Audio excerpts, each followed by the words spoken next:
this afternoon at 2 with Sean Hannity, right before Joe Walsh at 5 on AM 560. The Answer. Good morning, Dan and Amy. And, because the big story of the last couple of weeks has been the hurricanes, and because there hasn't been much basis to criticize the federal government, or even for the most part local governments, in doing the best they could under the circumstances, handling it very well given the resources they have.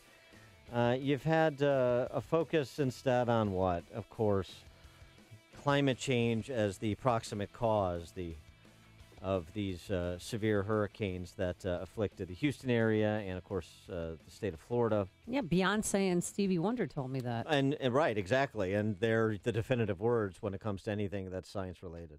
Yeah. So, for example, too, the reporting on this is so interesting, isn't it? Politico. Florida governor remains unsure about climate change after Hurricane Irma. So the clear implication is that climate change is connected to Hurricane Irma as a cause. And Hurricane Harvey. Yeah. And it's worth pointing out to the cultists at Politico, and that's what they are when you just ignore the science and you ignore scientific opinion. And Florida governor's unsure about the climate change as connected to Hurricane Irma.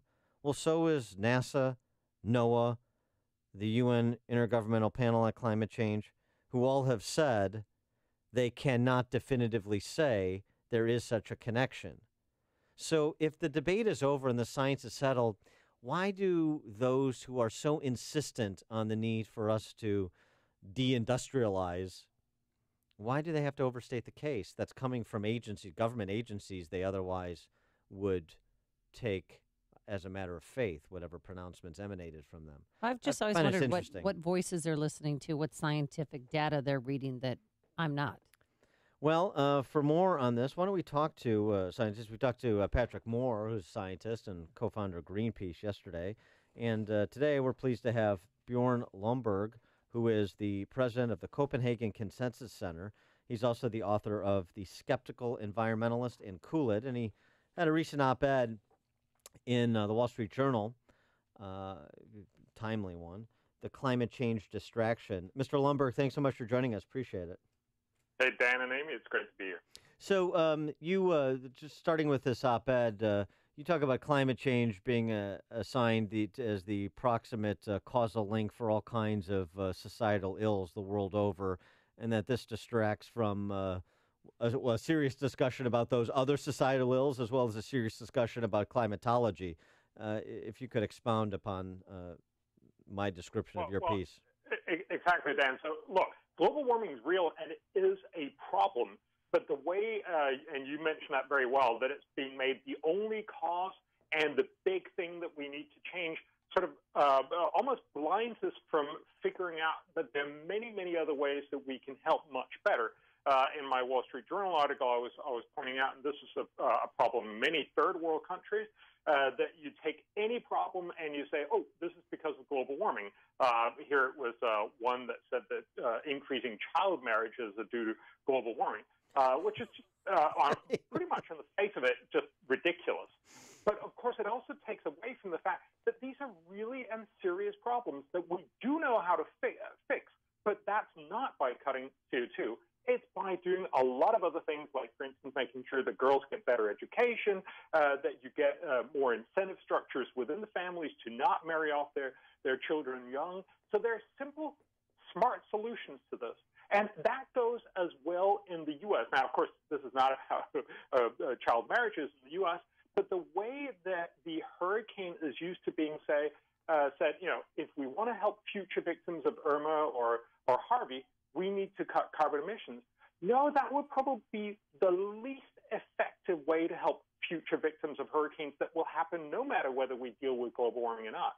It's about these simple things, about getting better infrastructure, more porous surfaces so you drain the water better, more levees and dams, better building codes, better zoning, stop subsidizing insurance so people build in incredibly risky places.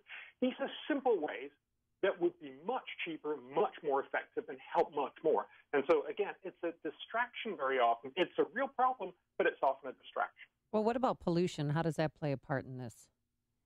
So look, pollution is a big issue, and this was what, in many ways founded the environmental movement. There is a lot of pollution problems in the world, but the bizarre thing is we don't seem to focus on what's the most important one. What is the biggest polluting killer in the world?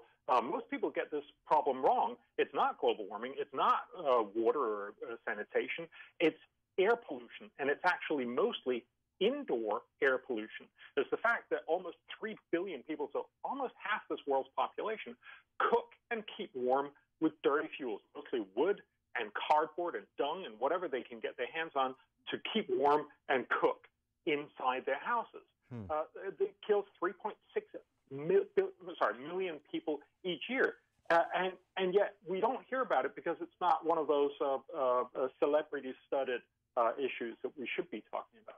Yeah, I mean, so that's the thing. Look, I'm a conservative, so by definition, that means I want to conserve the things that we've been gifted, like this planet. So I consider myself an environmentalist, too. I don't want to rapaciously destroy ecosystems or anything of the sort, and I'm willing to go wherever the science leads. So I want to go back to the statement you said that global warming is a real deal. It's an issue to be addressed. And so many conservatives have never denied that, and you get into this kind of false binary with the cultists and those that are purveyors of agitprop on both sides. Okay, let's go where the science leads. Now that we understand that's a problem, let's talk about the scope, and let's talk about sensible responses per the scope. It seems to me we can never get to that more productive place in the conversation. No, you're exactly right. And just to give you a few answers in this, the UN Climate Panel, the IPCC, as you mentioned earlier, which used to be sort of the state-of-the-art conversation, I still think it is, they tell us that in the 2070s, global warming will be a problem that if you translate all the problems into a percentage of GDP, it will cost somewhere between 0.2 and 2% of GDP. Now, that's a problem, but it's obviously not the end of the world. 0.2 to 2% is the equivalent of one recession over the next 60 years. So, yes, it's a problem, but it's not the end of the world. And, of course, the solution to this is not to say to everyone, could you please stop having modern civilization powered by ubiquitous and cheap availability of energy. It is about focusing on what we've solved pretty much all of the environmental problems with our ingenuity. Find smart solutions that will eventually make green energy so cheap everyone will want it, rather than trying to command everyone to stop using fossil fuels now, which, quite frankly, is not working. And so just picking up on this, though, that too, the discussion in terms of going forward, there's one thing in terms of the economic impact. What about the health impact, the kind of to respond to some of the Chicken Littles about the end of days? Forget the GDP for a second, but, the fish swimming in the streets on South Beach and all of the other apocalyptic claims that have been made, that including some that were supposed to have already happened that have not. And again, the perhaps most important overarching point to remember here is that less poverty, getting people out of poverty into well-off and richness, is the best way to avoid all of these problems happening. So what we've seen is, in the past, lots of people died from hurricanes. Remember, the biggest natural disaster in U.S. history is still the Great Galveston Hurricane of 1900 that killed somewhere between 6,000 and 13,000 people. So by far the biggest disaster. And that was because these people were poor. What you've done is you've lifted people out of poverty. That's why we see so relatively few people die in Florida. That's why a hurricane, when it hits Guatemala, it will impact sort of a third of the GDP, and it'll kill thousands or even tens of thousands of people, where it'll kill 5, 10, 20 people in Florida. So really, this is about making sure that we get so rich that we can tackle this. And the beautiful thing, of course, if you look at how many people die from hurricanes, it's still a terrible thing that every single person dies, but many fewer people die today from all kinds of natural disasters, both in the U.S. and also globally. And that's because we're focusing on lifting people out of poverty. Yeah, that's really interesting perspective on it. I think that's right. Mr. Lomborg, Bjorn Lomborg, president of the Copenhagen Consensus Center, author of books including The Skeptical Environmentalist and Cool It. Mr. Lomborg, thanks so much for joining us. Appreciate it. Great to be on. And he joined us on our turnkey.pro answer line. It's like a hot